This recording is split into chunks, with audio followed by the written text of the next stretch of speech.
Сэндийн энх бод. Контрол комендатор нэвтрүүлэг. Лав гараг бүр 20 цаг 30 минут.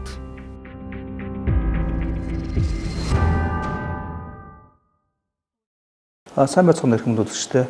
Комментатор нэвтрүүлгийн ээлж жишээний дугаар эхлэх бэлэн болж байна. За студид улсын хурлын гишүүн, засгийн газрын гишүүн, за улсын хурлын гишүүдээр 3 удаа сонгогдож ажиллаж байна. Туршлагатай парламентч. За засгийн газрын гишүүн Ган Төмөр хүрэлцээд байна. За сайхан хаварч байна уу?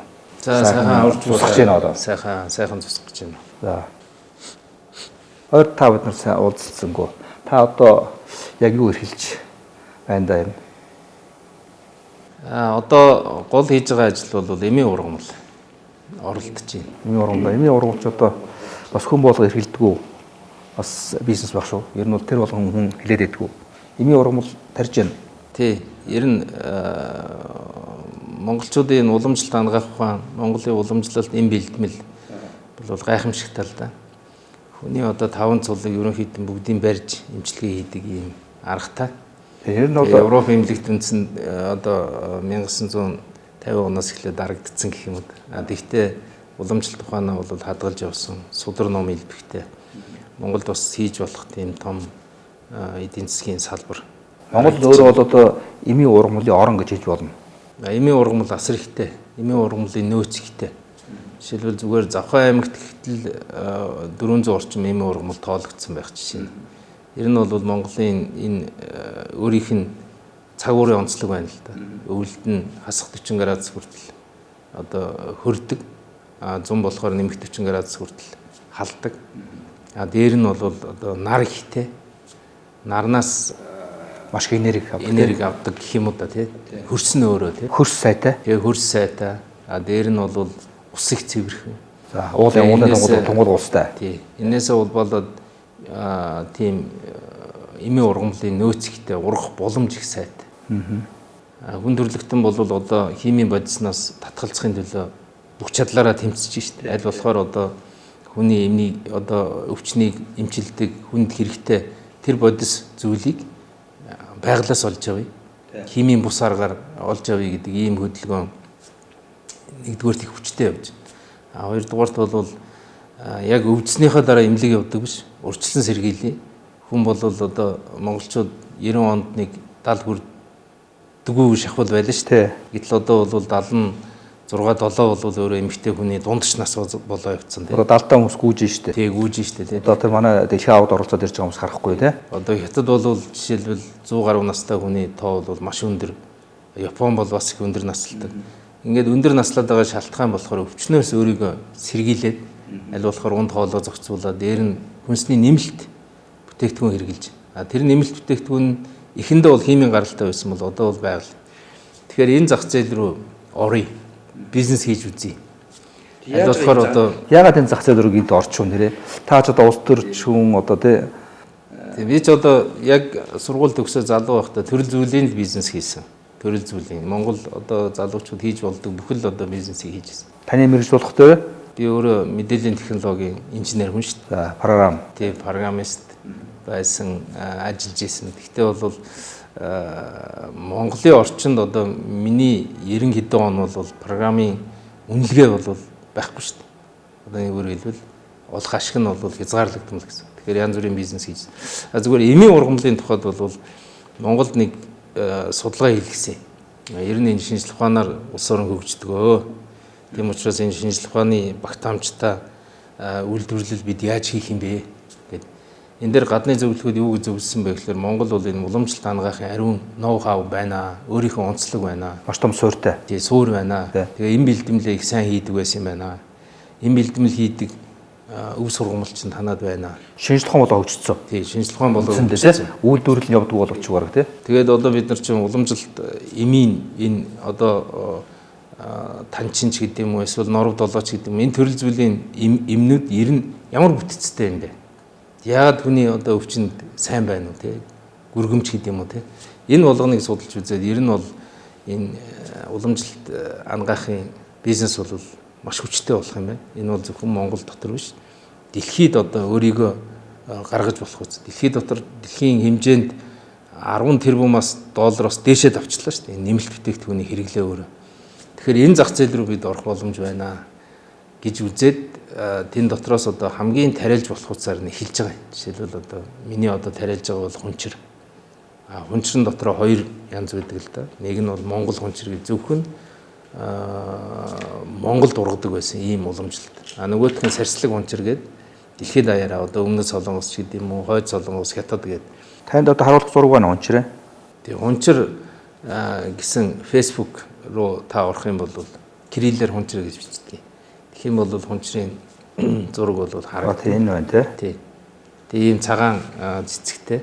Монголд бол түгээмэл байд юм л да. Хинти дорнод завхан гэдэг талхэрийн нутгаар голцсон ургадаг ийм ургамал. За эслэг тийм хөрсөнд ургадаг юм уу? Элстэй хөрсөнд. Тэгээд дээр нь бол тийм бордуу гэх юм уу да тий. Тэгээд энэ ургамлыг тариалаад тэгээд энийгээ хурааж аваа дараагийн Монголд одоо том судалгаа хийдэг хүмүүс зөндөө байна л да. Энэ дээр Амбуггой байна тий. Бачлон байна. Одоо Батгуу багш бас судалгаа эхэлсэн байна. Тэгээд Монголын том эрдэмтдүүд бол энэ дээр ажилтгийн судалгаа хийгээд нэлээд үр дүнд хүрсэн юунд хэрэгтэй. Жишээлбэл одоо хунчир холестерол устгах юм байна гэдгийг боржхон гэрэлтгэхэд өвөр Монгол доктор патент авсан. Бүр ингээд хамгаалаад тэр чинь хамгаалж иж патент авч. Холестеролээр цусан доторх холестеролыг бол хунчир арилгах. Тэгэхээр хунчир нь одоо энд байдаг та одоо ургуулж байгаа тийм. Ургуулж байгаа. Ургуулад тэрийгээ одоо бүтээгдэхүүн болгож худалдаалах. Тэрийгээ экспортод гаргаж худалдаалах. Одоо сүүлд би Японд руу шинжилгээнд өгсөн Японы хуучин цагийн одоо энэ бодис судалдаг хүмүүс бол үнэхээр гайхчихлаа. Энэ Монгол хунчир гэдэг чинь өөрөө онцгой юм байна. Сарслаг хунчиртай бол харьцуулахын аргагүй тийм шал өөр юм байна. Одоо энийг харин бид нэр яаж юм болгох вэ? Одоо хятадын өмнөд нутгаар бол асрыг халдаг боллоо шүү дээ. Угаасаа ч халдаг байсан. Жишээлбэл одоо хунчир өөрөө бол хөрсөнд ургахтаа энэ ургамал хөрсөнд ургахтаа нэг удаа бороо орохоор борооныхоо усыг ургамал өөртөө шингээгээд авчдаг. Үндэс нь ургамлын үндэс. Тэгээд өөртөө шингээж авсан усаа багаар бас хөрсөндөө хүртээж явдаг. Нэгөр хэлбэл усыг чигийг хадгалах их өндөр одоо өвдөлттэй байхгүй юу? Тэгээд ийм бодис өөрт нь байна гэсэн чиг хураадаг. Тэгэхээр хунчиртай хунчирыг зүгээр шүлэнд хийж буцалгаад уухаар хөлс задалдаг. Нөгөө биеинд одоо усны хэмжээг хадгалаад байдаг. Тэгэхээр зэрэг асар их халж байгаа газар хөлсөөрөө маш их чийг алдаж байгаа шүү дээ. Усаа алдаж байгаа шүү настай хүмүүс. Тэгэхээр тэр хүмүүс тэрнээсээ хамгаалаад одоо жишээ хятадын урд нутгаар бол өдрийн хоолн дээр хунчиртай шүл. Заавал нэгийг уучих. Одоо японочууд бол бас энэ бол аюул сайн туршлага юм байна. Одоо чиг алдахгүй нь шүү дээ. Тий. Одоо Японд мисо суп гэж байдаг шүү дээ. Тэгэхээр мисо супыг яаж хунчиртай суп болгох вэ? Энийг одоо Японы сүүлийн 2 жилийн халалтыг хараад настай хүмүүс нь юу хэлж ийнэ гэхээр энэ нэр нь цаашаа энэ халалт бол явах юм байна. Маш өндөр халах юм. Тэгэд энэ үед бол одоо даралт ихсэж байна. Зүрхээр одоо хүмүүс нас бол ялангуяа настай хүмүүс нөлөөлж байна. Хүүхдүүд нөлөөлж байна тий. Тэгэхээр бол энэ хунчир өөрөө зүрх хамгаалдаг. Тэгээ даралт бууруулдаг. Тэгээ дээр нь хөлсийг нь хамгаалдаг. Одоо хөлсийг гадагшлуулахаас хамгаалж чигийн хүний биеийн усны хэмжээг доктортой байлгахад тусалж ийн л та. Тэгээ энэ утгаараа бол их сонирхолтой юм байна. Энийг ер нь бид нар одоо хэрэглээ нэвтрүүлэх тал дээр бол судалгаа хийе гэсэн ийм одоо сайн мэдээ жишээ байгаа. Энэ одоо жишээлбэл Монголдо үйлдвэрлээд энэ тарьж ургуулад дараад нь үйлдвэрж бүтээгдэхүүн болгоод гадагш гарах нь шүү дээ. Тийм. Дотооддоо гарахаас гадна тийм ээ. Одоохондоо бол Монгол хүмүүст бас хэрэглэл сурах гэдэг янз бүрээр бид нар бүтээгдэхүүн хийгээд худалдаанд гаргаж ийн л та. Гэхдээ монголчууд хэрэгэлсэн хүмүүсийн сэтгэл бол их өндөр байна. Даралт буурчлаа, сахар буурчлаа тий. Ямар ч байсан зүрх доголдоод байсан зүрхний хэм алдагдгаа боллоо гэх мэтлэн. Жишээлбэл одоо бүр хүүхдийн биеийн дээр ингээ шарх гарцсан байхад хунчрыг одоо юу яагаад хандлаад тэгээ тэр хандаар угаахаар тэр шарх арилж ийн гэдэг ч юм уу. Тэр нь бол монголчууд ер нь ингээ байглаасаа холдсон илэрхийлэл байна тийм ээ. Одоо бид нар ингээд хөвсгөл рүү ингээд амардаг ш монголчууд амархаар явдаг. Тэгээд жанхаа даваагаад тэн дээр очихдэр л тэнд бол одоо төрөл дүрийн одоо эмийн ургамлыг л харуулдаг штэ. За ийм үндэс тийм ийм цэцэг гэдэг одоо тэгэл энэ цайныг гэж хэрэглэнэ гэж нутгийн хоолн. Тэгэл дандаа хүний бие хэрэгтэй.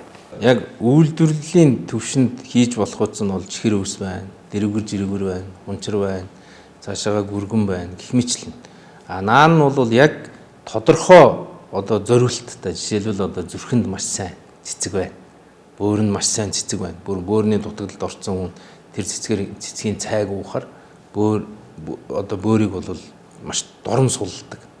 Бөөрний тэр хүн дутагдлаас амархан гардаг ч гэдэм юм уу те. Тэр цэцгийн тариаллуудыг бид хийж бас болно. Хэмэчлэн ингээд нэг нэгээр л алхах нь л да. Нэг дор ингээд бүгдийг хийх хүч чадал бас бидэнд алга байна л да. Гэхдээ энэ бол би нэг юм харж байгаа нь энэ унган байгальтай хэсэг дээрээ бид нар цоошин одоо уул уурхаатай дүүхүц тэр үйлдвэрлэлийг хийж болох юм байна гэдэг тоог л хараад байгаа. Дүр зургийг хараад. Одоо зүгээр харахад бол манай улс чинь ингээд хідэн л одоо юм ярьдаг шүү дээ. Нүүрснээс орж ирэх орлого тэр нь хамааралтай тийм ээ. Тэгээд нэг аялал жуулчлал гэж ярьдаг. Тэр нөхдөр ингээд хил юмс хамаарат ингээд нөгөө нэг орж галт хэрэг автобусны тоо дээр нөгөө нисгээ тооцох дээр чинь багал зур нарийнх учраас орж ирэхгүй. Бид сая тоо гэж ярьлаа ч гэсэн 400 мянгаас итердэггүй. Нэг юм байгаа шүү дээ. Тэгэхээр бид чинь тэрийгээ ярихдаа ард дандаа орлого ярьдаг байхгүй. Гэхдээ энэ бол одоо айгүй бодиттой. Энэ чинь биотехнологи шүү дээ. Тэглэг байх. Биотехнологи гэдэг чинь айгүй тийм маш хурдтай маш одоо тийм юутай хөрөнгө оруулалт нэлээд шаардна тий. Яг хөрөнгө оруулалтаас гадна төвчээр их шаардна. Төвчээр шаардна тий. Одоо жишээлбэл нэг хунчрыг тарилаа гэхэд 3 жилдээ өгөөж үгүй. Одоо хурааж авахгүй шүү дээ. Одоо энэ хунчир чинь хөрс хамгаалалтаа бас их сайн байхгүй. Одоо хятад жишээлбэл хунчирд мөнгө өгөөд хунчир тариа цөлжилтөөс хамгаалахад хэрэгтэй байна. Нэггээр хэлбэл хөрсний чигийг хадгалдаг. Тэгэхээр 3 жилд тухайн газрыг хөдлөхгүй гэсэн үг байна. Нэг тарьчаад 3 жилдээ услана. Тийм ээ. Тэгэхээр бол энэ төвчээр зарцуулах нь шүү дээ тий. 3 жил хараад суuna гэсэн үг шүү дээ. Төвчээр. Тэгээ 3 жилийн дараа тодорхой хэмжээнд томорхоор 40 санч 50 санч урах гарна. Хурааж аваад тэгээд одоо худалдаанд гаргадаг учраас энэ бол хөрөнгө мөнгө гэхээс илүү төвчээр. Тийм ээ. Тэгээд энэ хугацаа шаардах. Тий. Хүмүүс бол их сонирхож байгаа. Би бол их ойрын хугацаанд энэ эмийн ургамлын тариалт бол Монголд их хүчтэй болох юм байна гэдэг тийм итгэл үншил бол байна. Тийм ээ. Би бол одоо бас ирээдүйдээ маш ирээдүйдээ юу гэдгийг одоо энэ талаасаа бизнес шаргаж байна те. За тэгэхээр энэ юм дээр одоо яг ийм ажлыг одоо шилбэл хийж эхлүүлсэн тохиолдолд бол өөр улс орнд жишээлбэл энэ бол төр засгаас нэг бодлогоор дэмжиж эхэлдэг байхгүй. Ер нь бол одоо Солонгосын жишээ байна те. Японы жишээ. Тэгэхээр манайд бол жишээлбэл ийм одоо бодлогоор төрөөс одоо бодлогоор дэмжих юу гэдгийг ийм зүйл одоо ер нь ажиглагдах уу? Уу яг тариалалтанд бол тодорхой хэмжээгээр тусаж дэмжих гэдэг юм байдаг л баг. Би зүгээр одоохондоо мэдэхгүй байна. Ямар ч байсан одоо нэг услгааны системүүдийг зээлээр болгоно гэсэн ийм яриа сонсогдож байна. Тэгэхээр жишээлбэл одоо тэр услгааны системээс олдох нь олдохгүй нь тий. Ер нь бол урт хугацаанд ийм Монгол брэнд гаргаж ирэхийн тулд гарцаагүй яг тэр Монгол брэндэд зориулсан санхүүжилт бол хэрэгтэй. Ялангуяа экспортын одоо экспортлж болох үс бараа бүтээгдэхүүн дээр бол төгрөгөөр санхүүжүүлж байгаа учраас тодорхой хэмжээнд тэр амьдралыг барих хэрэгтэй. Одоо яг энийг ажлыг гардаж хийж байгаа хүмүүсийн амьдрал бол амаргүй байгаа шүү дээ. Тэгээ цалин хүс одоо 3 жил хүлээнэ гэдэг чинь. Уг нь бол нэг тариалангийн талбайтай хүнд 3 жил хүлээх боломжийг нь олгох юм бол нэг хэсэг баг хамт олондч гэдэг юм уу тийм. Миний туршлага бол их олуулаа нийлж хийж байгаа. Тэгэхээр олон хүний оролцоо гараад ирэхээр нэг хүний амьдрал унчихгүйгээр энийг босгоод ирж болж байгаа байхгүй. Тал талаасаа хамтраад явж болж байгаа. Ачааллыг бол даах. Тий, одоо ачааллаа ингээ хуваачиж байгаа байхгүй. Хөрөнгө оруулалтаа багасгаад тий хэмжээ дамжаагаа тохироод дээр нь тэрийг хариуцж ажиллах хүнээ дундаасаа гаргаад ч гэдэг юм уу тий. Тэгээд ингээд олон хүн ер нь бол энэ хамтарч ажиллах гэдэг чинь л манад их дутагдaltaй байна даа л гэж харагдаж байна. Бид тэр юун дээр төвдөд очиж исэн. Төвд очихоор төвдийн хамгийн алдартай юм нь тэр ангаах ухааны сургууль төвдийн. Тэгээд ангаах ухааны сургуулийн дэргэд байгаа том эдийн шинжилгээний хүрээлэн ноёд байл шүү дээ. Яг одоо тэгээд тэр нөхдөр уламжлалт эмийн урам бол эм барай гэлэж. Тэгээд тэрийг л одоо ингээл хэд тус өгжүүлж шүү дээ маш хүчтэй. Ер нь Монголын одоо хуучин цагийн эм барьдаг хүмүүс бол агуу хүмүүс байсан юм билээ. Тэр хүмүүс бол яг амьдралынхаа туршид нөгөө дандаа клиник байдлаар хийцэн. Тэгээд энэ уламжилж ирсэн хэдэн мянган жилийн түүх ингээд багуугаар үлдээ явдаг. Энэ бол энд сайн, ийм цагт уул сайн, ийм ам байдлаар дамжиж ирдэг. Тодорхой хэмжээгээр тэмдэглэгдэж ирдэг. Гарч исэн үр дүнгийг харахаар бол маш сайн. Зүгээр энэ хэрэглээг хүн болгон хэрэгжилж чадахгүй байсан учраас тэр өвчин зовлонд их баригдчихсэн. Өөрөөр хэлбэл хүн болгоны мэддэг мэдлэг бас биш байна шүү дээ. Тэ. Энийг одоо жишээлбэл одоо хааны дэрэгдэх отож бол энийг мэдчихсэн байна. Тэ. Дэрэгд нь одоо хошуу ноёныхын отож бол энийг мэдчихсэн байна. Тэр улсуудад зориулсан эмчилгээ бол хийгдэжсэн байна. Вирусын гаралтай өвчнгүүдэд бол хуучин цагт бол их хэмжээгээр нэрвэгддэг байсан байна. Түүнээс биш хүнийг хөгшрөх явц дундах одоо өвдөлтүүдийг бол одоо хаагаа яваад чадсан байна л да. Тэр одоо хүмүүс ингэж хэлж байгаа. Ер нь бид нар ингээд түүхээ одоо урлагаа эргэж харах цаг болсон гэдэг. Тэрийг үнээр бичих цаг болж ийл гэж хэлж байгаа. Одоо шууд манай Монголын маш олон одоо уран цагааны кино бол жишээлбэл одоо улс төрсөн, үзэл сурталчилсан одоо үүдгийн тийм номлолын маш олон кино байна шүү дээ. Жишээлбэл тэн дээр одоо үүдгийг богдыг яаж үзүүлж ийсэн гэрн сохор гээл тэ одоо тэр чинь юу гэдэг үзэл сурталын талаас орж ис хоёрдугаарт нь одоо том марам лам нарыг бас их тийм сохроор үзүүлдэг гэсэн. Марам би ингээл одоо тэр кино сэрэлт киног дээр ярил л да тий. Тэгэхээр одоо бол манай монголчин жишээлбэл яаж байгаа шүү дээ. Мам тацаа гэдэг жаа. Настай чам хам байсан уулзж ирсэн хэлж ирсэн юм бол Европ хөлбөр яваад имжигдэхгүй байгаа хүмүүсийг Монгол имээр имжлээд эдгэж ирж байна. Тэгэхээр тэрийг одоо бас хүмүүс үзээд гайхаж байна. Тэр маш олон одоо Европын одоо Европ хүмүүс ирж одоо үзүүлдэг болсон биш мам даацсан бас. Тэгэхээр Монгол имийн бас ангаах ухааны бас юу байна? Бид бол одоо Европ ангаах ч юм уу Монгол ангаахыг ингээд юу яагаад хэрэггүй. Аль нэгийг үгүйсгэхэд бол хэрэггүй. Ямар ч байсан Монгол ангаахт бол өөрийн чадал байгаа гэдэг нь бол тодорхой. Одоо жишээлбэл Польшид 300 монгол эмч ажиллаж байна. Монголын одоо уламжлалт ангаахын эм бэлтгэлүүдийг тэр хүмүүс тэндээ хэрэгжилж байна. Тэгж байна тий. Одоо витамин эсвэл одоо антибиотик биш. Яг уламжлалт одоо норов долоогоо өгөөл байхад бол настай хүмүүс эрүүл байна л гээл ингээд бүр тэнд байгаа эмнүүд нь өөрснөө бүгд тоот. Тэр тооныход ханиад хүрэхэд юугаа хэрэглэх вэ? Тэ? Хатгаад тусгаар юугаа хэрэглэх вэ? Жохон ядраад байвал юугаа хэрэглэх вэ? Ходоод өвдөхөр юугаа хэрэглэх вэ? Бүр тэр настай хэрэглэгчд нь тэрийг мэддэг. Гэтэл одоо Польшийн ч юм уу Германы тэр аптекчд дүүрэн юм бол байж л байгаа шүү дээ. Гэтэл энийг ингээ тэр Европын ангаах дунд байгаа хүмүүс өөрснөө шулуухан хэрэгжилж чадж байна гэдэг бол нотлохоо л байхгүй. Тий. Өнөөдөр уламжлалт ангаахын хийг бол мэдээж хэрэг Европ хэмдэг бол үүсгэн л дээ. Үүсгэн. Тэгтээ нөгөө талдаа энэ бол бас хүн төрөлхтний өөрснийх нь олсон ололт, ноу хав тий. Тэгтээ энэ нэг хүний нээлт биш.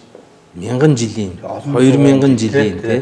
Олон зуун жилийн одоо клиник туршилт гэх юм уу хэрэглээний үр дүн дээр гарч ирсэн зүйлс учраас энэ бол өөрөө асар их хэрэгтэй. Ялангуяа урьдчилан сэргийлэх. Жижиг сажиг өвчнөөс одоо өөрийгөө сэргийлж хамгаалах. Жишээлбэл одоо ханиад тусгаар л бид нар нэг антибиотик руу давхиж ороод идэх л буруу байхгүй. Одоо антибиотикийн их хэрэглээ бол илгийг байхгүй болгож байна. Үндсэндээ монголчууд маань илэг дороотод байгаа үндсэн хоёр шалтгаан байна. Нэг нь бол өөх тус арх дарсыг хэрэглэж байна. Нөгөөх нь бол антибиотик шүү. Гэтэл антибиотикийг хэрэглэхгүйгээр жишээлбэл биеийнхээ дархлааг дэмждэг эмт бодисоо одоо уламжлалтын тангаа бариад ингээд дараа гарчдаг хүмүүс бол зөндөл байна.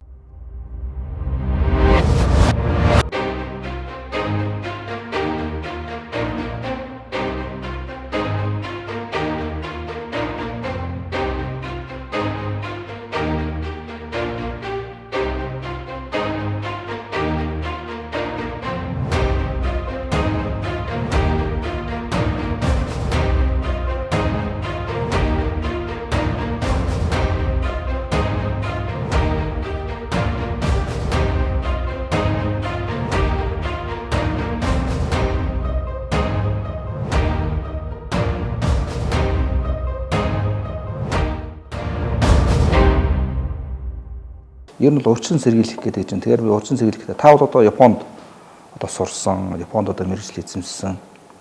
Би бол Японд бол бас хэд хэд удаа очиж ирсэн. Тэгтээ бол тийм удаан хугацаа байгаагүй. Гэтэ би нэг зүйлийг анзаарсан бисээ өнгөрсөн энэ онд бас яваад ирсэн.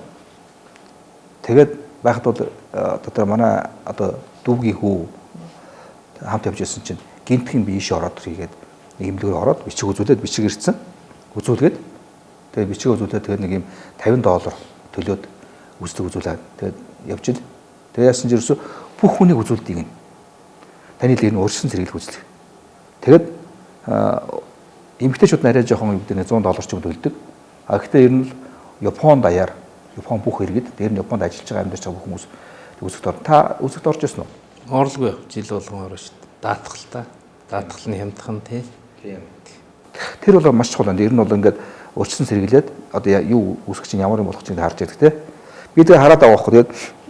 Тэгээд тэрнээс хараад би юу бодсон бэ? Манай Монголд бол одоо яаж юм ихтэй. За одоо ингээд нэг машин үзлэг эхэлдэг шүү дээ. Манайх бол жилд нэг малаа тавч дээ. Тэгээд дээр нь бүх машиныг оншилдог байхгүй. Монголд байгаа бүр эвдэрхий одоо шин хуучин бүгдийг оншилдог тий. Тэгээд хүний одоо онцлохгүй байна би хараад байгаа байхгүй. Энэ бол их том асуудал яриад. Энэ чинь эрүүл мэндийн салбар чинь том салбар шүү дээ. Японы нийгэм өөрөө хүн төвтэй байхгүй тий. Өөрөө Японы уламжлалт соёл нь өөрөө тосгоны соёл. Тосгоноосоо гараа явах юм бол амьдрахад хэцүү. Амьдарч бараг чадахгүй. Тосгондоо байх юм бол амар жимрээ амьдрна. Тосгон өөрөө сайн сайхан байхын тулд хүн бүрийг анхаардаг. Тэгэхээр тэр хэмжээнд хүнээ боддог. Одоо Японоор бол хитомой гэдэг үг байд юм л да. Хүнээ боддог тийм нэг талаас. Нөгөө талаас тосгоны соёлоос гарч ирж байгаа нь хариуцлага. Тэгэхээр ямар салбар нь өөрөө хариуцлага эхлэх хүлээдэг. Тэгээ тэр хариуцлага нь болохоор эрүүл мэндийн салбар өөрийнхөө хариуцлагыг хүн хүлж болохгүй. Хүлэхгүй тулд яах вэ? Тийм. Үзчихье, байнга үзчихье. Ингэснээр нөгөө $50-60 мянган зарцуулах хагалгыг бид нар $5,000-оор хэмжлэх боломжтой. Тэгээд дээр даатгалын системтэй. Тий.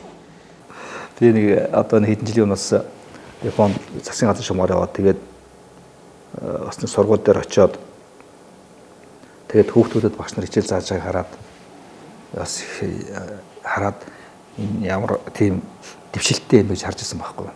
Тэгээд нөгөө нэг 10 жилийн одоо хүүхдүүд биш тэр чинь дөнгөж одоо тийм сургууль орох өмнөх насны тийм хүүхдүүд өдөр тутмын сонин уншаад өдөр тутмын сонин хэрэглэж байгааг би хараад гайхажсэн байна. Тэгээд нүдэд ч хоорондоо ингээд багш нь хэлээд за одоо ингээд юуны биржийн юу хараараа нөгөө юуны хараараа хувьцааны үнэ хэр зэрэг өссөн байна гэдгийг хүүхдүүд хараалаад тэгээд Японы том компани хувьцааны тухай ярьжсэн. Би тэгээд хараалаад хүүхдүүд нь багаас нь тэр юур оруулсан байна.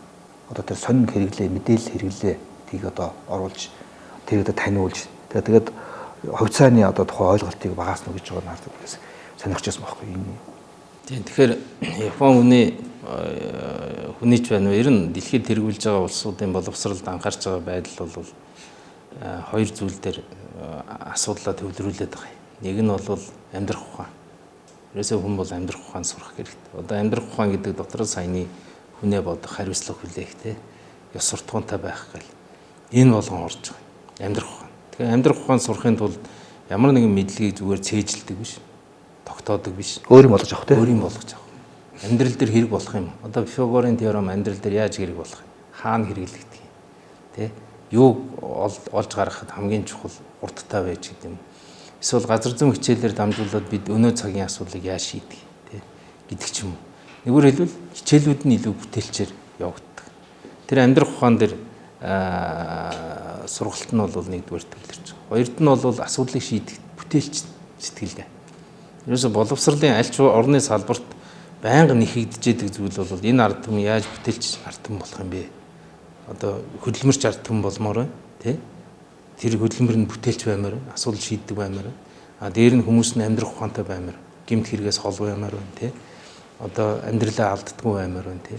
Хүнд гайвуулдаггүй баймаар байна гэдэг ч юм. Энэ гурван асуудал дээр төвлөрч явдаг.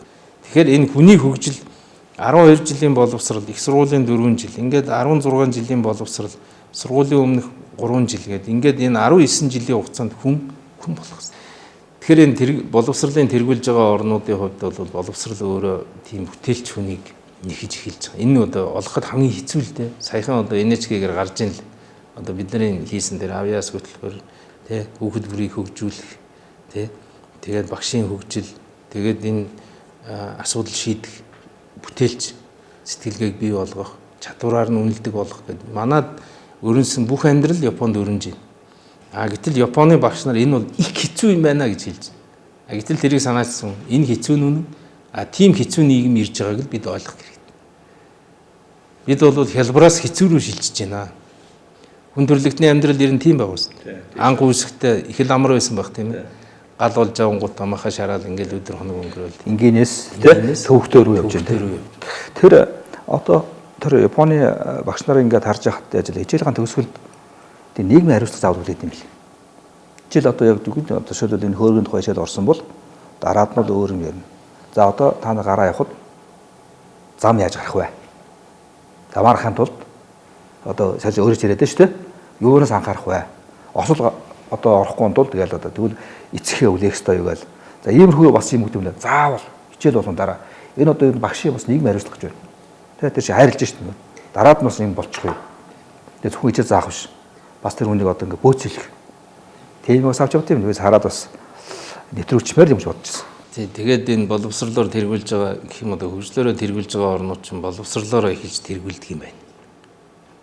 Ерөөсөө ямар улс хөгжсөн бэ гэдээ харахаар боловсрлоороо тэргүүлээд боловсрал нь асуудлаа шийдээд эрүүл мэндийн асуудлаа шийдээд тэгээд шинжлэх ухааны асуудлаа шийдээд ялангуяа боловсралч өөрөө шинжлэх ухааны гол нөгөө цэнгэлж идэг юу юм бэ шүү дээ. Ундраг юм байна шүү дээ. Тэгээд энэ асуудлаа боловсрал шинжлэх ухааныхаа асуудлыг шийдээд эхлэхээр андаа энэ шинжлэх ухаан бүтээлч шийдлүүдийг гаргаж ирдэг. Одоо энэ утас үйлдвэрлэлээс ихсүүлэл тэ машин үйлдвэрлэл ингэ явчихдаг.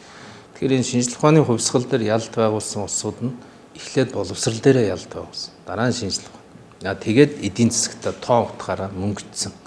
Ийм одоо юу цуврал байгаа байхгүй. Ийм цуврал. Тэгэхээр боловсрлоо яаж бүтээлчээр хөгжүүлэх вэ гэдэг дээр анхаарал ирэхээр зөвхөн боловсролын байгууллага биш нийгэм орж ирж байгаа. Нөгөө засаг даргын тэ нөгөө цагтаа эрүүл мэндийн байгууллага ерөөсөө ингэ бүгд ороод ирнэ. Номын сан хүртэл боловсрал зориулагдана. Тэ театр хүртэл боловсрал зориулагдана. Кино үйлдвэрлэл хүртэл боловсрал зориулагдана. Тэгэд ерөөсөө энэ оролцохгүй субъектгүй болж байгаа. Тэгэхээр багш нарын одоо ярьдаг хэлдэг юм бүр нарийсаад хэлдэг байхгүй. Одоо гараа явахад чамайг наан чи одоо харж байгаа хүн болгон боловсралд анхаарал эхлэхээр тэр харилцаанд орж байгаа хүүхдээр дамжаад багшийн асуудал яригдэн шүү дээ. Тэгэхээр танай ангийн багш чамайг нөгөө зөв хүмүүжлэлтэй болгохгүй байна гэдгийг хөндлөнгийн хүн хараад хэлж эхэлдэг. Тийм учраас багш нар тэр нийгмийн хариуцлага нь улам дээшилдэг. Одоо Токио хотын гэтэл одоо манайх бол боловсролыг зөвхөн сургуулийн орчинд хаягдсан. Тэгэхээр нөгөө сургуулиа шүүмжлээд байдаг. Тийм. Тэгсэн мэтлээ өөрснөө оролцож өгдөг. Өөрснөө хүүхдтэйгээ байдаг. Хүүхдтэйгээ юм ярьдаг. Хүүхдтэйгээ хамт суралцдаг. Хүүхдтэйгээ хамт ингээ гэрийн ажил хийхээр л гэрийн даалгавар нэртэй шүү дээ тийм ээ. Гэрийн даалгавар хийхээр уурладаг. Энэ хүүхд чинь зүгээр байх хэрэгтэй шүү дээ. Гэдэг ч юм уу тийм. Эсвэл зургатны араас салдаггүй. Ерөөсөө одоо энэ манайхны нөгөө нийгмээрээ боловсролын араас явахгүй. Боловсрал хэн нэгний өгөх юм. Тийм. Гэдэг энэ ойлголт нь өөр хүн даатгадаг тийм ээ. Өөр хүнд ингээд үр хүүхдийнхээ ирээдүй өөрийнхөө удам судрын ирээдүй. Ерөөсөө бид нар нөгөө дээшээгээ 8 9 үеэ мэдэхгүй болохоор ирээдүйн бидний үр сад гэдэг тэр хатуу ихтгэл өмшил ойлголт маруухан биш шүү дээ. Жишээлбэл одоо том компани босгосон хүмүүс байна тийм нэг насан дээр. Гэтэл энийг дахиад энэ 5 үедээ энэ айл энэ удам судар авч явж чадахгүй юу? Тэгэхээр тэрийг авч явах хүнээ яаж бэлдэх юм? Одоо сая Германаас ирсэн залууд хийжсэн л. Германд би модны үйлдвэр дээр ажиллаж байхад манай биллионерийн 2 хүн хоёулаа миний туслах байсан. Надаас бага цалинтай 2 жил ажилласан над дээр. Би бол зүгээр модны одоо цавчдаг, хэрчдэг ажил хийдэг. Яг миний хажууд нөгөө 2 хүүхэд сургаад. Би 5 евро авч ирсэн, тэр 2 3 евро авч ирсэн. Тэгээд хоёр одоо ийм биллионер том тэрбумтны хүүхэд байж ийм бага цалин гэхэргүй битүүр жоохон юм чинь. Та битүүрээс хөгшин штэ. Тэгэхээр та битүүрээс илүү настай тийм туршлагатай гээд ингээд амьдралд өөрийгөө нэгүр хэлээд өөрийнхөө шууд тогтолцоо штэ. Тийм. Үр хүүхдээ өөрөө бэлдэж штэ. Өөрийнхөө гараа. Тэгээ ер нь улс орны хувьд бол харахад бол тэр Японы одоо багш нарын цалин бол одоо Токио хотын даргын цалингаас өндөр гэж хэлж байгаа. Тэгээ багш болох өсөлтөө маш өндөр Тэгэхээр таны хэлээд байгаа шүү дээ. Боловсрол одоо маш чухал учраас боловсролтой анхаардаг учраас энэ боловсролын одоо их тэр нэг хариуцж байгаа багш нарын шалгуур шаардлага өндөр бас тэдний мэдлэг гэдэг. Тэгэхээр бас дээр нь үгдгийн одоо нэг айлын одоо хамгийн бага бачар хүүхдэд харьцаж байгаа учраас тэр нандин эрдэнэтэй харьцаж байгаа хүмүүс тэднийг одоо ирээдүйн Японы одоо хөгжлийг одоо урагш нь татж явах хөдөлгөх тийм ирээдүйг бэлдэж байгаа учраас багш нар тийм өндөр цалин өгдөг гэж бас хэлж илээ. Их өндөр цалинтай. Тэр бас зөв тогтолцоо юм шүү дээ. Ер нь Японы багш нар бол жишээ нь төрийн албан хаагчийн шалгалт өгнө. Тий. Өгчээж багш руу явна. Тий. Өөрөөр хэлбэл төрийн албан хаагчийн статусыг жинхэнэ утгаар нь авч байгаа. Нэг. Хоёрт нь бол мэдээж хэрэг сайн багшийн ажлыг яаж сайн үнэлэх вэ гэдэг асуудлын сайн шийдлүүдийн араас л одоо хөгжилтэй орнууд яваад байна шүү дээ. Сайн багш хэрэгтэй. Боловсрал бол явж та бүхэн нэг л зүйлийг маш сайн мэдж багшаас болно. Сайн багшийн сав шайн л байна. Сайн багш бол яаж шаваа сайн болох ухаанаа болно тийм ээ. Сайн багш гэж хэм бэ гэхээр сайн суралцж исэн хүн биз дээ. Огт ном сураагүй хүн сайн багш болохгүй шүү дээ. Гинтл хүн хувирахгүй. Одоо өдөрт 5 дугаар сургуульд өгөө, 1 дугаар сургуульд өгөө, орчлонд өгөө, одоо Америкийн сургуульд өгөө чинь багшаал харж байгаа. Багшаад байгаа шүү дээ. Энэ сайн багш байгаад байгаа юм байна. Энэ л гэдэг тийм ээ. Тэгэхээр бол мэдээж төр засаг талаасаа Монгол улс бол чадлаараа ажилласан л гэж тайлбарлах байх. Яг багш талаасаа бол багш боловсрал дээр бол алдаа гарсан. За энэ алдааг залруулах үйлдэлийг хийх гэж оролцсон. Юу хийсэн бэ гэхээр 2013 онд багш боловсролоор багш болох гэж байгаа залуучууд. Та одоо боловсролын сайдаар бол бас 2 удаа тий 2 парламент дамжиж ажилласан шүү дээ тий. 2013 онд багшаар сурж байгаа хүүхдүүдийн төлбөрийг чөлөөсөн. Ямар хүүхдийн төлбөр чөлөөсөн бэ гэхээр өндөр дүнтэй. Нэгүр хэлбэл сайн суралцсан хүн бол сайн багш болох юм байна гэж үзээд тэр сайн суралцсан хэсэг одоо жишээ нь эсэлтийн шалгалтын дээр 800 авж байгаа. Ерөнхийдөө дүн сургуулийн төлбөрөөс нь чөлөөсөн юм байна тий. Тэрэн дээр бага хүүхэд байхдаа сайн сурж исэн одоо 5000 гаруй залуучууд багшийн сургуулийг төгсөж байгаа. Уг нь бол төрийн ингээд бодлогын залгамж халаа байдаг бол энэ 5000-ыг яаж ажлын байртаа болгох вэ? Ийм л бодлого утгах хэрэгтэй байхгүй юу? Хаана байр. Энэ үргэлж залгамжлж явах хэрэгтэй шүү дээ тий. Одоо бид нар чи угаасаа онц сурд яагаад энэ зах зээлийн эдийн засгийн үед нөгөө сайн сурдгууд чинь багш болохгүй өөр тийшээ яваад өгөө. Яагаад хуулийн анги аваад явчих вэ? Яагаад инженер болоо явчих вэ? Яагаад гэвэл хөдөлмөрийн үнэлгээ өндөртэй салбарт очиж ажиллахыг хүссэн учраас л яваад өгсөн. Тэгэхээр одоо энэ залуучууд адилхан сонголттой англи хэлтэй. Угаасаа сайн сурдаг хүн чинь англи хэлийг бас сурчнаа. Англи хэлтэй. Тэгээд дээр нь төрөл зүйлийн мэдлэгтэй. За одоо энэ залуучуудыг яаж багшийн ажил дээр хадгалах вэ? Гэдэг дээр өнөөдрийн засгийн газар болоод боловсролын яам бодлогоо зарлаж байгаа юм. Тэ. Тэгэд энэ 5-6 мянган оюутны судалгаа байх шаардлага байна. Энэ 5-6 мянган сайн оюутан.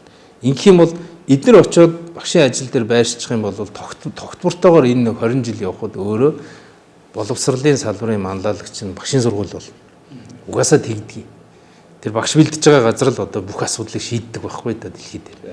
Тэр багшийн сургуулийн чанар сайжраад оюутны чадал сайжрахаар эн чинь өөрөө 20 жилийн хугацаанд бид нар ирэх 30 жилийнхаа багшийг бэлдээд авч байгаа. Энэ хоорондоо багшийнхаа үнэлгээг бид нар нэмэгдүүлэх хэрэгтэй.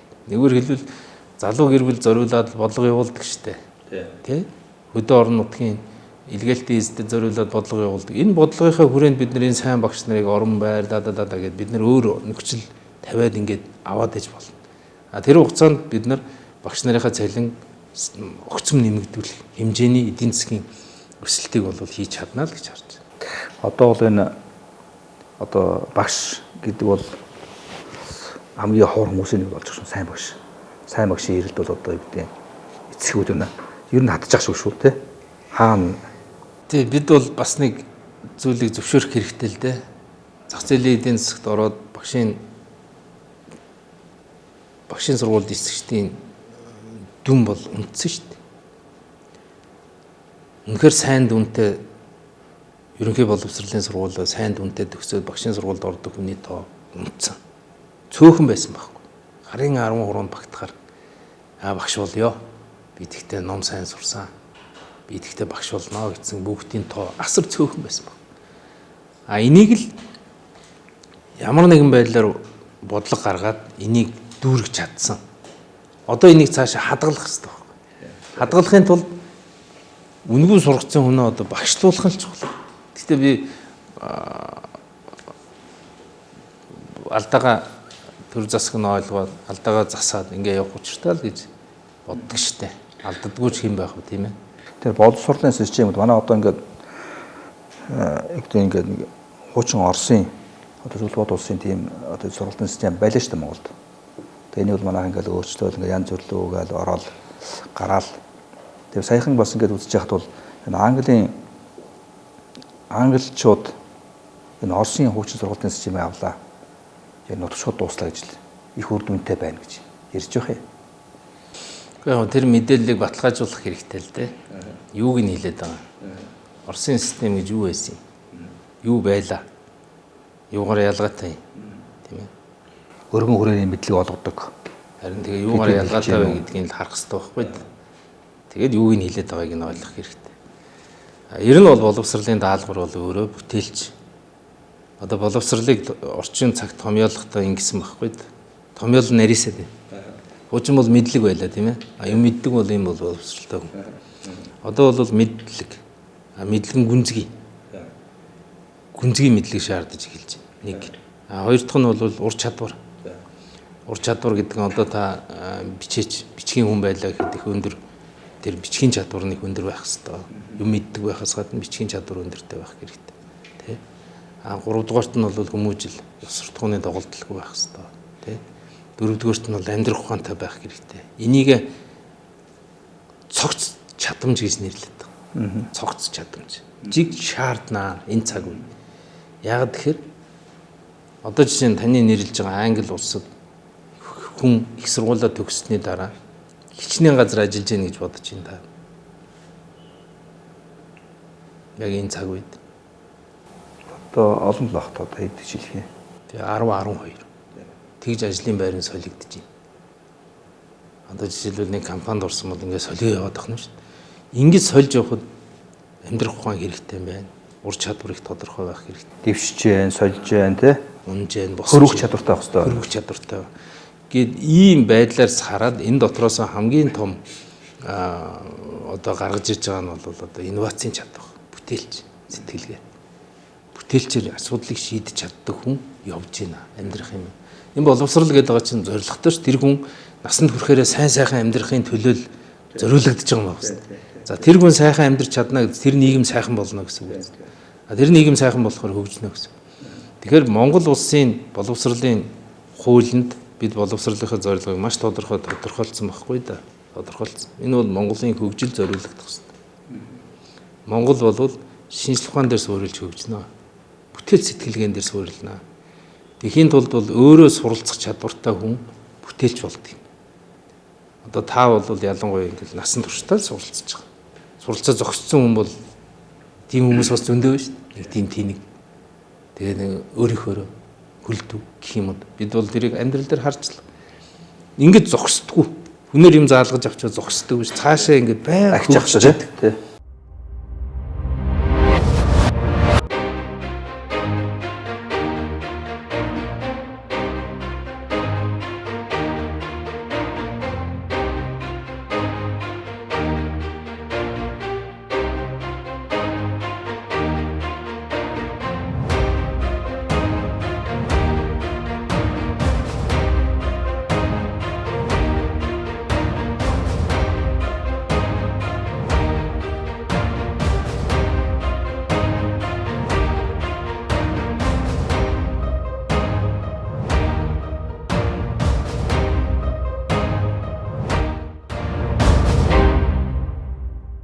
Та бас сая хэллээ шүү дээ. Ерөнхийдөө Япон хүн бол одоо юу гэдгийг ийм хариуцлагатай, мэдлэгтэй, чадвартай, сэтгэлтэй одоо ийм учраас одоо ингээд Япон улсын бас ингээд хөгжилтэй байна гэж ярьж штэ. Тэгээ өнөөдөр та бол улс төрч хүн. За та өнөөдрийн одоо манай нийгэм бол одоо бас асуудалтай байна. Монголын нийгэм маш хариуцлагагүй хүмүүс байна. Нэг талаас байх шиг байна. Сэтгэлгүй хүмүүс байх шиг байна. ийм хүмүүсүүд улс орны удирдлага янз бүрийн одоо албан шаруудаар очсон баг шүү. Та энийг бол яаж харж байна? Та бас өөр улсад байсан. Яг асуудал байна гэдэг чинь асуудал гэдэг үг юу юм бэ? Юу гэсэн үг юм бэ? Асуудал гэдэг үг бол сайжруулж болох үйл явцыг хэлээд байгаа. Өөрөөр хэлбэл асуулт бол шийдэж болно тийм. Тий, шийдэж болох зүйлийг асуудал гэдэг байгаа. А түүнээс биш асуулт бол зүгээр хариулт хэлээ шүү. Тэгэхээр ялгаа байхгүй энэ дээр бүтээлчээр сэтгэх хэрэгтэй. Өөрөөр хэлбэл одоо асуудлынхаа шийдлийг зөв гаргах чадж гэнэ үгүй юу гэдгээс л хамаарч байгаа. Өнөөдрийн болохгүй байгаа бүх зүйл асуудлыг асуулт гэж ойлгоод тий. Тэгэд энийг шийдэл гаргахын тулд чинь судлах хэрэгтэй шүү дээ. Эхлээд асуудлаа дэвшүүлчлээ. Асуудал байна. Асуудлаа олчлаа. Энэ хамгийн сайн байхгүй. Асуудлаа олж хараагүй газар сүрдэг байхгүй. Асуудал байна гэдэг чинь асуудал гэж монголоор юу гэсэн үг юм бэ гэхээр энэ англиар ч адилхан. Шийдэж болох зүйлийг асуудал гэж. Тэгэхээр шийдэж болох юм байна. Бид бол энэ үгнийхээ утга учирыг сайн ойлгох хэрэгтэй. Шийдэж болно. Тэгэхээр шийдэж болох асуудал бол тэгвэл судлаа. Асуудлаа судалгаа хий. Гарсан датанууд дээр анализ хий. Дүгнэлт. Дүгнэлтэн дээрээс үндэслээд шийдлүүдээ санал болгох. Хэдэн шийдэл байж болно? 3-4 шийдэл байж. Яаж шийдэх вэ? Тэгэд энэ шийдэл дээр хилцүүлэг хийгээд дүгнэлтээ гаргах. Энэ процесс дотроос асуудал дүгнэлт хоёр нь шууд нийлцээд байгаа. Бидний ерөөсөө та өнөөдөр хүртэл ингэ болохгүй зүйл их байгаагийн үндсэн шалтгаан асуудал шийдэл хоёроо өнгөцгнөөр шийдээд байгаа л асуудал. Асуудал нь үлдээд байна. Шийдээд байна, үлдээд. Одоо трафик арилгахыг аль нэг шийдвэр гаргасан тийм. Гэсэн мөртлөө трафик нь байж байна. Утааг бууруулах гээл нэг шийдэл гаргасан. Утаа нь байж л юм тийм. Ядуурлыг алгуулгано гээл зүтгээд байсан. Асуудлаа хараад байна тийм. А тэгтээ Авилгалтаа тэмцэе гэсэн. Авилгалтаа тэмцэе гэсэн. Хэврээ яваад. Хэврээ яваад. Тэгэхээр энд юу дутагдж байна вэ гэхээр энэ судалгаагаа үнэн хийх хэрэгтэй. Энэ судалгаанд цаг зарцуул, мөнгө зарцуул. Нэг. Хоёр дахь нь энэ дээр Улс хууртаа дүн шинжилгээ, анализа зөв хий. Ийм юм байна. Өнгөц дүгнэлт гаргаад байгаа. Тэгэхэд нэрээ энэ ерөнхий сайд муу учраас чадаагүй юм байна ч гэдэг юм. Ийм дүгнэлт хийж болохгүй гэж байгаа байхгүй. Энийг хүнээс үл хамаарсан хүчин зүйлүүдийг бүгдийг нь олоо нөгөө хувьсгчдыг нь олж байгаа л дүгнэлтээ сайн гарга. Тэгэд байж болох шийдлүүд. Энэ шийдлүүд нь Монголын хөрсөн дээр буух хэрэгтэй. Одоо настай улсууд бас нэг юм хэлээд нь шүү дээ. Хөөе Монголын хөрсөн дээр буухгүй баах юм хийгээд та нар бодлуулад байна гэж. Яагаад гэвэл тэр хүмүүсийн зөв байхгүй юу? Яагаад гэвэл жишээлбэл одоо Японы боловсролын систем одоо битээр харцаад шууд шууд битгий хуулахаар байна. Японочдын тэр туулж өнгөрүүлсэн амьдралыг бид нэр үүсгэж байгаа байхгүй. Японы тэр тосхны амьдрал тий. Японы самурайгийн ёс тийм ээ. Японы тэр гадагшаа гардаггүй хаалттай нийгмийг үзээгүй байж соёл үзээгүй байж шууд дуурайх гэхээр энд чинь талд явж исэн, дайнд ялж исэн, амар том баатрууд тий. Тэгээд дээр нь хоол унд нь илбэг. Яг үнэндээ бол илбэг. Яг Монголын нутаг дээр хичнээн дайн болж исэн тий. Ингээд харах юм бол энэ чи өгөгдөл нь өөр байна. Тэгэхээр бид нар энэ шийдлийг гаргахдаа өгөгдлөө сайн харах хэрэгтэй. Жишээлбэл авилгын суур хаана байна? Яг одоо дүн шинжилгээ хийхээр авилга яг хаана байдгийг. Гэт ингээ яваад байхаар хамгийн том авилга тендер дээр гэдэг. Тендер байна. Зөвшөөрөл. За энэ газрууд байна. За тэгвэл энэ хоёроо яагаад шийдэхгүй? Авилгачийг алаад идэг. Энэ хоёр ч юм байвал дараагийн авилгач төржил. Тийм учраас энэ хоёрыг яаж шийдэх вэ гэхээр за тендерийг цэвэр цахим болгоё. Одоо жишээ нь Солонгосын туршлага. Солонгосын улс төрийн амьдралын ханш унсан. Одоо улс төрчид хуучин их үнэтэй байсан бол одоо ердөө 30 сая төгрөгөөр их хурлын гишүүн болж байна. Шалтгаан тендерт оролцох байсан. Яамдууд нь тендерт оролцох байсан. Худалдаа авалтын газар хийн. Худалдаа авалтын газрыг ухаалаг компьютер. Одоо нэг AI технологи гэж яриад шүү дээ. Ухаалаг компьютероор зохион байгуулж. Нэгээр хэлбэл хүн биш. Хүний оролцоо байхгүй. Компьютер дүгнэлтээ гаргасан. Тий. Дээр нь блокчейн хийсэн. Блокчейн хийхээр бүх төрлийн худалдаа авалт ингээд хөдөлгөөнгүй баримтаар ингээд тогтогдсон. Тэгээд тэр шудраг одоо юу болох нь шүү дээ. Нэгээр хэлбэл цахим засаглалыг зөв ашигласнаар Солонгосын улс төр бол амьдрал нь хямдарчлаа. Хямдарсан учраас энэ бол өөрөө эрүүл болж байна. Жишээ Япон. Япон яаж шийдсэн бэ гэхээр зэрэг зөвшөөрлүүдийг иргэний байгууллагуудаараа өгүүлчихэж байгаа. Одоо жишээ нь барилгын инженерийн одоо төдгөр зэрэгтэй байна гэдгийг барилгын инженерүүдийн холбооны дэргэдэх сургалтын төв нь олгоё. Төрийн өмс байгууллагууд нь шийддэг. Одоо мэрэгжлийн байгууллагууд нь шийддэг. Мэргэжлийн байгууллагууд. Тэгэхээр хэл ахвал дарга нарт шийдэх юм байхгүй болчихсон. За тэгээд дарга нар шийддэг байсан тендерүүдийг нь дахиад цахим руу оруулсан. Одоо тэгэхээр Монгол бол энэ эхлээд энэ хоёр юм алга болгочих. Тийм ээ. За нэгдүгээр бүх худалдаа авалтыг цахим болгочих. Жилийн дотор хийн. Тэгэхэд бол эхлээд Samsung юм уу, Sony ч юм уу, дэлхийн одоо Facebook ч юм уу мэдхгүй дэлхийн том одоо мэдээллийн технологийн компанитай Японы Rakuten ч юм уу нийлээд Монгол том мэдээллийн датабаз хийх хэрэгтэй. Дата төв байгуулах хэрэгтэй. Асар том. Тэр өөрөө дэлхийд даяараа ашиглагдаж болох ус дата төв тэр хүмүүсээр бариулах нэг ажил. Хоёр дахь ажил нь болохоор тэр ухаалаг програмуудыг жилийн дотор хийх. Өөрөөр хэлбэл тендерийг дүгнэж чаддаг, тендерийн материал боловсруулж чаддаг, тэгээд эзэн тодруулж чаддаг тийм. Энэ бүх процессыг хийж чадхуйц ухаалаг одоо телевизийн нэвтрүүлэгчийн дуу хоолойг ингээ гаргадаг програмууд байна шүү дээ. Яг тэрэн шиг энийг бодож гаргадаг програмуудыг жилийн дотор хийчихье. Ингээд худалдаа авалтын хуулиараа худалдаа авалтын байгууллагад бүх эрх нь очсон. Энэ эрхээ баталгаажуулчих. Энэ эрх баталгаажуулахаар жил хагасын дараа бол худалдаа авалтанд оролцдог төрийн албан хаагч үлдэхгүй гэсэн. Тэгэхээр одоо яамдуудад очиж ажил хийдэг хүн байхгүй бол. Тийм тий. Тэгэхээр за зөвшөөрөл ялгаа байхгүй. Одоо манай Монголын хамгийн том авилгал дагуулдаг зөвшөөрөл бол уул уурхайн лиценз. Тийм ээ. Дээр нь одоо энэ Улаанбаатар хотын газрын зөвшөөрөл гэх мэтлэн. Одоо бол урд шил дээр байгаа гадагшаа гардаг машины зөвшөөрөл гэж байгаа шүү дээ. Си зөвшөөрөл гэхдээ ингээл тэгэхээр үнэтэй зөвшөөрлийг бүгдийг худалдаа. Тийм.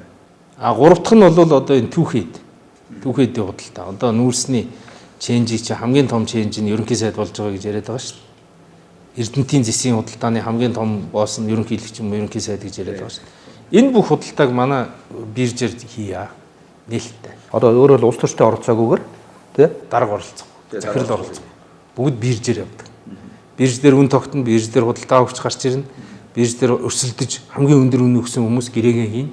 Бирж дээр хийсэн худалдааны дагуу нийлүүлэлт явнаа.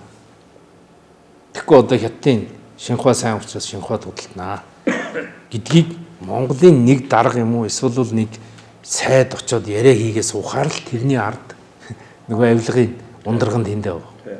Ингээ бид нар худалдаа авалтаа захин болгоод зөвшөөрлөө дуудлага худалдаанд оруулаад түүхийн эдийн биржийн ажиллуулахаар одоо улс төрчид хаанаас авилга хайж эхэллээ.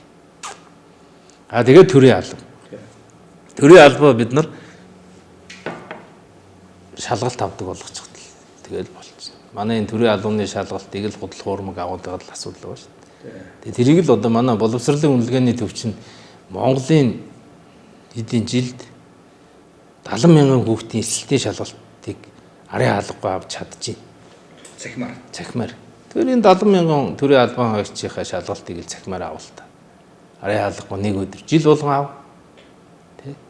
Тэр нь тэнцснүүд нь үл тэнцээгүй нь баяртай юу. тэгжээж эрүүлж байна. Тэгээд шинэ төрийн албан хаагчийг ажилд авахдаа дөнгөж сургууль төгссөн төрийн албаны шалгалтанд тэнцсэн хэсгээс аваад юу. Тэгэхгүй одоо 45 хүрчээл. За одоо би төрийн албанд оръё. Би одоо бизнесийн ертөнцид амьдраад залхачлаа. Үгүй байхгүй. Төрийн алба гэдэг чинь насаараа ашиг. Мэдээж 40 хүрэхээр за би одоо нэг амжиргаагаа бодоод хувийн бизнестэй болъё. Гараа явж бол. Гэтэл энэ рүү чи ингээд гадаа морин дэл дээр давхижсэн л нэг өдөр ирээл би яамны газрын дарга болчлоо. Гэт ингээд суугаад байхаар чинь л ард түмний сэжиг хүрээд байгаа байхгүй. Ер нь бол итгэл алдраад байгаа шүү дээ. Энэ одоо удирдах байгаа хүмүүст улс төрийн намуудад одоо тэ судалгааны хүмүүс гараад байгаа шүү дээ. Одоо улс төрийн нам гал Монгол ардын нам, эрх баригч нам, арчсан нам одоо юу гэдгийг одоо сөрөг хүчин гэдэг ч юм уу. Одоо ингээл нийлээд одоо жижиг намууд ороод нийлээд 30 хүрэхгүй хөвтэй байна гэж судалгаа гараад байгаа шүү дээ. Тэгэхээр уул нь одоо энэ парламент тогтолцоо одоо хамгийн зөв тогтолцоо гэж яриад байгаа. Тэгжээтэл ард түмэн бол итгэл одоо эдэд бол үнэхээр өдөөс өдөрт буурсан. Одоо энэс доош явах цэг байна уу гэж ярьж шүү дээ. Энийг одоо яах вэ? Номоо сайн сураад, номоо сайн үзээд, эрдэмт шандаад ингээд амжилтанд хүрдэг энэ төрийн албаны тогтолцоо яг ингээд боддоор тийм ээ. Хөндлөнгийн хяналттайгаар ингээд гараад ирэхэд нэгдүгээрт итгэл сэргэнэ. За хоёрдугаарт худалдаа авалтууд сум орон нутаг хаа сайгүй энэ төрөөс гаргаж байгаа худалдаа авалт бүгд цахимаар яваад ирэхээр ари хаалгаалга бол бүх хүний нүдэн дээр энэ чинь ингээл нураал унцна. Тэ? А 3 дугаарт бол тэр зөвшөөрөл гэж яриад байгаа зүйлийг зүгээр худалдаж авдаг болгочих юм бол тэр нүдэн дээр нь хэдэн төгрөг орж гарч байгаа нь бүгд тодорхой. Ингэхээр хүмүүс одоо нөгөө энэ хүмүүсийн хамгийн дургу хүрээд байгаа зүйл нь төрийн албалууд дуртай амтнд дайрч ороод өөрийнх нь дарга болоо суугаад нэгдүгээрт уурн хүрээд мэргэжлийн бос хүмүүс. Хоёрдугаарт энэ төрийн албаар дамжуулаад тендер гэдэг юмнаас хумслаад баяжаад байгаад нь уурн хүрээд тийм ээ. А 3 дугаарт бол одоо тэрийг хамгаалдаг бүлэглэл байна энэ төр гэдэг энэ ярианаас уурн хүрээд шүү дээ. Тэгээд дургуцаад зөв байхгүй юу? Тий, одоо нэг энэ юу шнэ энэ тогтолцооны эсрэг яваад ш хүмүүс.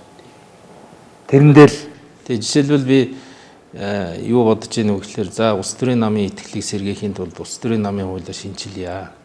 Нэгдүгээр улс төрийн намын санхүүг бүгдийг ил болгоё. Дансан тодорхой, орж гарч байгаа нь тодорхой, тэрийг аудит хянаж идэг. Бүр ил шилэн данс гэж ярьж байгааг тэр төрийн алба интересээ төрүүлээд улс төрийн нам дээр хийчихээ. За ингэх юм бол бүх юм тодорхой. Нэг. Хоёрт нь бол улс төрийн намын гишүүдийг ил болгоо. Одоо шинэ засгийн тэргүүн яаж ийнө гэхээр нууцаар ингээд 100 мянгат арвтын систем хийгээ яваад байгаа байхгүй намын гадуур. Энэ бол төрийг хувилдааны аргаар авах зохион байгуулалтаа гэмт хэрэг маягийн болчих гээд шүү дээ. Үнэхээр улс төрийн намын гишүүн гэдэг бол үжил бодлороо нэгдсэн хүмүүс байна. Энэ хүмүүс бол ил бай, нуугдах хэрэггүй. тэр систем ч одоо аль нодлонгоос эхлээ яваад байгаа шүү дээ. Үрсэн жилээс. Мянгатын систем тийм. Энэ бол цэвэр төрийн эрх мэдлийг хулгай луувар тийм өгсөн хувилдах байдлаар авах гэж байгаа арга хэрэгсэл байхгүй. Тэнд ямар ч итгэл үнэмшил эсвэл үжил бодол яригдахгүй. Намын мөрийн хөтөлбөр яригдахгүй. Намын гишүүдийн асуудал яригдахгүй. Ийм бүтцийг одоо зохион байгуулалтаа хийж болохгүй шүү дээ. Энэ чинь үндсэн хуулийн эсрэг гэмт хэрэг болно. Тийм учраас одоо улс төрийн намын хуулиа өөрчлөё. Улс төрийн намын хуулиар тэр санхүүгийн ил тод болгоё. Нэг. Хоёрдугаарт гишүүдийг нь ил тод болгоё. Гуравдугаар сонгуулийг нь ил болгоё. Баг хурлын гишүүд орж ирээ саналаа өгөн хин намын дарга дэмжсэн дэмжээгүй ил бай. Одоо муу санаж нэгнийхээ араас бутах шааж пракслагдах болох ганц арга чинь ерөөсөө ил санал хураалт юм бэл. Өдрүүгээ хард сууж байгаад чиний зөв буруугаа ярьж байгаад конопо тартдаг. Тэгэхээр хин хинт саналаа өгж байгаа нь маш тодорхой болдог. Тэ. Инхээр энэ улс төрийн нам дотор хувилдаан алга болоод бүх юм ил болчоор энэ нам чинь төрийг байгуулад байгаа үстэй. Тэр төрийн байгууламж өөрөө цэвэршээд явна. Таны одоо ярьж бас арчил намд самаар л да. Мэдээч. Энийг улс төрийн намын хуулиар хийхгүй бол арчилсан нам нэг дүрмтэй, ардын нам нэг дүрмтэй, өөр нам нэг дүрмтэй. Ингээд өөр дүрмээр тоглохоор эн чинь болохоо болчихж байгаа. Энийний ард л нөгөө мөнгөтэй хүмүүс нь сайд болдог, мөнгөтэй хүмүүс нь дээшээгээ гардаг тий. Тэр хандлага өөрөө тэгж тогтоод байна шүү дээ. Тэгээ сонгуулийн зардал үнэтэй болдог. Тий. Тэгэхээр нөгөө эрдэмтэй хүмүүс нь их хурл руу цөөхөн ордог. Тэ. Одоо ч нэг төвний 76-аас хөдөлгөөн гараад тэрүүгээр бол бас яаж байгаа чинь нэр дэвшилтийн дэмжээ нам хамаарахгүй гэдэг. Тэрэн дээр бас айтайхан санал явж байгаа нөхцөл цалингаар сонгуул л гэж байна. Их мөнгөөр биш. Зөв хүмүүсийг гаргая. Таны хэлдэг хариуцлагатай зөв мэдлэгтэй тий. Гаргаж чадна. Чадна тий. Чадна. За та бүхэн ярилцах цаг үндсэндээ ингээд өндөрж байна. Тэгээ би бас эргээд бас таны ямар энэ эмийн ургамал над бол одоо энэ бол аюу тийм их гэрэл хийгээдээ сонсогч байна. Бас Монгол улсад бас нэг юм яг өөрөө онцлогтой тий бас нэг юм хөгжүүлэх аюу том салбар байна гэж харж байгаа байхгүй. Тэгээд ийшээ таныг бас орсон талархаж байна. Энэ бол одоо зөвхөн эмийн ургамлыг зөвхөн түүгээд аваад хэрэглээ дуусгадаг биш. Тарьж ургуулдаг юм.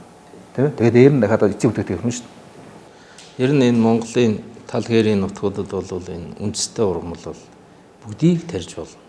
Энийг бол бид нар ингээд ноу хау гаргаад, тохимол гаргаад, яаж тарьдгийг аргачлалын тогтоогоод тэгээд энэ замаар явах бизнесүүдийг бид нар энэ тэлээд явах тийм юу байгаа юм. Бодлоо байгаа. Нэг. Хоёрдугаарт бол тэр цэцэг навчийг бол бид нар энэ улархаг ойн бүсгүүдтэй бол тэр цэцэг навчийг бүгдийг тарьж болно. Бүр яг байгалийнхны аргаар. Тий. Услгааны одоо системийн судалгаа бид нар ингээл юм хийхээр чинь л юм гарч ирдэг юм байна шүү дээ. Хамгийн сайн систем бол энэ Израилийн тэр туслаар усалдаг. Харин тийм. Ямар ч ууланд тэр туслын систем хийж болно. Өөрөөр хэлбэл улын орой руу нэг ус аваад Тэр чинь шалгарсан арга гэж байгаа Израиль тий. бөөнд нь хийдэг тусаад. Энэ аргаар бол бид нар таны яриад байгаа тэр жанхаан даваан дээр байгаа бүх цэцгийг бид нар үрээр нь Дуусгах биш. хаа сайгүй тарьж Одоо ургуулж үржүүлнэ тий. ер нь монголчуудад байгаа энэ том давуу тал бол энэ том газар нутаг. Нэгдүгээр уул уурхай байна. Энэ бол гайхамшигтай. Ер нь энэ уул уурхайг бид нар эсэргүүцэж энтэй дайсагнах биш. Энэ уул уурхайг үр өгөөжийг нь дээшлүүлэх. Тал дээр ажиллах. Урагшаагаар энэ биднийг тижээнэ. Нэг. Хоёр дахь нь бол энэ газар нутаг. Газар нутаг дээр байгаа ургамал амтан. Тэр нь бол мал. Мал нь цөөхөн л дээ 60 сая малтай. 60 сая мал гэдэг чинь одоо хөрхийн Одоо 80 хүрсэн гэдэг ба шүү дээ. Хятадын Баяннуур аймгийн л жилд ядалдаг малны тоонд хүрэхгүй байна. Зүгээр нэг манай өвөр Монголын Баяннуур аймаг гин ядалдаг малны тоонд бидний бүх байгаа мал хүрэхгүй. Нэг аймгийн. Тэгэхээр бол гарцаагүй одоо яг өнөөдрийн Монголын хөд аж ахуй энэ мал аж ахуйг авч явж байгаа хүмүүс 90 оны үед нөгөө сургуулиас гарсан хэсэг чинь өнөөдөр хүртэл ингээд нуруундаа аваа явж байна. Тий. Дээр нь бол хурдан морины унаачд тэр дараа үеийг нь хөөрхөн бэлдээд ингээд явж байна. А энэ эрдэм боловсролыг шүтдэг. Тэгээ дээр нь бүтээлч эдийн засаг ингээд цаашаа улам яваад хотчих байдал улам төгөлдөршөөд явахаар аанда мал аж ахуйгаас хүмүүс татгалзна. Тэр үед бид яах вэ гэдгээ бодож одооноос эрчимдсэн мал аж ахуйны нөгөө бэлчээр эрчимдсэн хоёрын хос аж ахуй Хослмол тий. Хос аж энийг төрийн бодлого заавал хийх хэрэгтэй. А нөгөө эмт ургамлын бизнес бол төртөө төргөөл явна. Би бол энэ өөрөө асар их ашигтай учраас энэ дээр бол хүмүүс ороод нэг л ашиг өгөхд бол тий. Ер нь нэг ингээд эргэлтэнд орохоор манайхан дуурайгаад хийчихдэг шүү дээ. Яг тэрийгээрээ би бол гадаадын хөрөнгө оруулалт одоо 17 онд 25 сая доллар гэсэн үү тий. Тэгэхээр энэ манай энэ одоо ашигт ургамлын би им гэхэ болил л ашигт ургамлын тариалалт тэгээ газараа бохирдуулахгүй химийн бус аргын тариалалт Монголд идэвхжих юм бол Монгол руу ханддаг тэр хөрөнгө оруулалтын хэмжээ бол жилд 1 тэрбум доллараар өсөд байгаа. Тэрийг дагсан аялал жуулчлал бол өөрөө эрчимтэй өсөх. Ийм боломжууд бол байна. Тий. Гэсэн итгэл надад байна. За сайхан байна. Бас ингээд гэрэлгээтэй бас мэдээд дуулахав те. Тэр нь дагаад ажлын нэг том орон байр, ажлын том талбар нэмэгдэх юм байна. Улс орны бас үүдийн хөрөнгө мөнгө бас аривчхтай юм байна. Сайхан мэдээд дуулгалаа. За баярлалаа. Таныг үргэлжлэн ирж ярилцлаганд орсон. Тэгээд шинэ зүг санаачилсан байна энэ амжилт хүсье. Монгол орнд баяр дэлгэрэх бодгоо гэж хүсчээ. Тэ. Олон хүн дэмжиж ажиллана гэж бодож байна. Хөшөө нэмж хүмүүс оролцох байх дээрээс нь байна те. Баярлалаа их хүнд үзэгчтэй. Комментатор төрлийн дугаар ингээ өндөрлөж байна. Өнөөдрийн зочноор Улсын их хурлын гишүүн засгийн газрын гишүүн. За одоо бол шинээр одоо эмийн ургамал одоо тариалж хуужил тариалж гам төмөр оролцлоо. Танд баярлалаа.